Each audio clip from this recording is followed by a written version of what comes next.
हम जो रास्ते से जा रहे हैं, गुजरात और एमपी को जोड़ने वाला रास्ता बहुत ही अच्छा रास्ता है। आप देख सकते हो कब से चल रहे हैं, कोई गड्ढा नहीं है, बहुत ही क्लीन रास्ता है।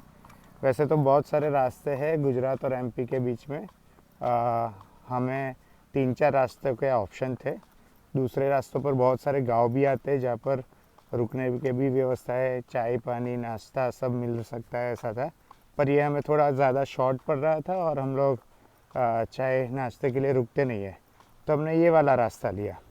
अभी मेन बात ये है कि आज ये रास्ते पर बहुत ही चहल पहल है। हमने देखा बहुत सारे सांसद लोगों की गाड़ी गई, एमएलए सरपंच लोगों की गाड़ी गई।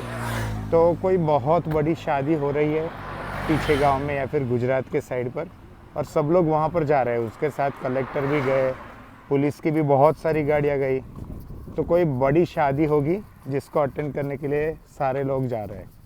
अभी बहुत ध्यान से ये पूरी वीडियो देखना, क्योंकि आज जो मैं माहिती दूंगा वो बहुत काम की माहिती है।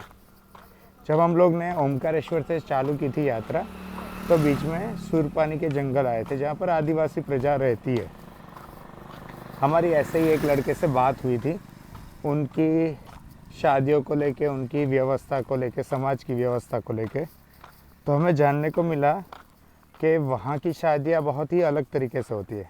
जैसे हमारी शहरों की शादियों में बहुत ही धाम धूम से खर्चा किया जाता है, बहुत रुपये का खर्चा होता है, बहुत सारे गहने कपड़े खाना पीना ये वो।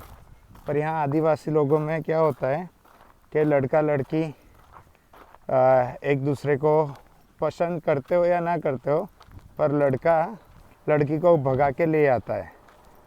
लव मैरिज के जैसे नहीं, बस ऐसे ही बातचीत करके या कुछ भी करके वो भगा के ले आते हैं, लड़की की मर्जी के साथ, ज़बरदस्ती नहीं। और लड़के वालों के यहाँ से 2 लोग जाते लड़की वालों के यहाँ पर और बोलते कि आपकी लड़की हमारे यहाँ है, और लड़के वालों को 70,000 70,000 लड़की वालों को देने होते हैं। तो जो दहेज डावरी हम लोग बोलते हैं कि वो लड़की वालों को रुपये देने होते हैं, यहाँ पर ऐसा नहीं है। यहाँ पर लड़के वालों को लड़की वालों के घर पर 70,000 रुपया देना पड़ता है, और वो उसके सामने टाइम मांग के आते हैं कि ठीक है 2 महीना, 1 महीना, 5 महीना, 10 महीना। तो वो उनको टाइम मिल जाता है, और वो टाइम में लड़के को मेहनत मजदूरी करके, खेती करके, कुछ भी करके या उधार लेके वो रुपया चुका देना होता है लड़की के माता पिता को। और मोस्ट प्रोबेबली वो हो भी जाता है, उधर मिल जाता है। और उन्होंने बताया कि ठीक है हम लोग मध्य प्रदेश में रहते हैं, पर गुजरात में चले जाएंगे, कंपनी में फैक्ट्री में मेहनत कर लेंगे, 13-14 हज़ार की सैलरी मिलती है, 2-4 हज़ार का खर्चा होता है, बाकी 10 हज़ार बच जाता है। तो 7 महीने में तो ये जो भी उधारी ली हुई है वो वापस चुका देते हैं।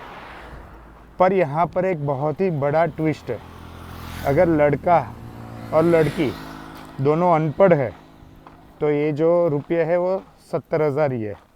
अगर लड़का पढ़ा लिखा है, ग्रेजुएट हो गया या ज़्यादा पढ़ लिया, और लड़की अनपढ़ है तो भी 70,000 है। अगर दोनों लोग पढ़े लिखे हैं, लड़की भी और लड़का भी, तो भी 70,000 ही देना है। पर जो चौथी प्रोबेबिलिटी होती है जिसमें लड़की पढ़ी लिखी है पर लड़का अनपढ़ है, वहाँ पर लड़के वालों को 2 लाख रुपया देना पड़ता है। तो ये इतनी अच्छी व्यवस्था है कि इसके वजह से सारे माँ बाप अपनी लड़कियों को पढ़ाते हैं, बहुत अच्छे से पढ़ाते हैं कि वो पढ़ लिख ले। और इसकी वजह से लड़के वाले भी अपने बच्चों को, लड़कों को पढ़ाते हैं।